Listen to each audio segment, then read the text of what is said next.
আল্লাহ আলহামদুলিল্লাহ। নামাজের পর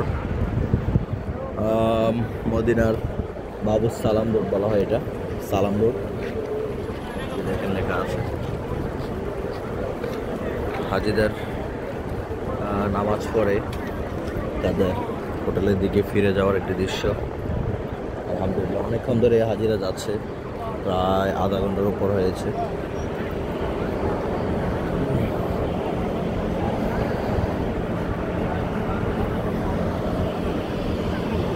আপনাদেরকে একটু দেখানোর চেষ্টা। মাশাআল্লাহ আলহামদুলিল্লাহ, মক্কা মদিনা এরকম সবসময় হাজি এবং মুসল্লি যারা পরিপূর্ণ থাকে। আল্লাহ পাক সকলকে জীবনে একবার হলে আসার তৌফিক দান করুক, দোয়া করবেন। আর আমরা হাজি সংক্রান্ত সার্ভিস নিয়ে এখানে নিয়োজিত রয়েছি। দোয়া করবেন যেন আমাদের এই কাজটা আমরা সম্মানের সহিত এবং আমরা যে সার্ভিসগুলো দিচ্ছি, কাজগুলো করছি, কাজের মধ্যে যেন রহমত বরকত হয়, সহজ হয়, তার জন্য দোয়া চাই।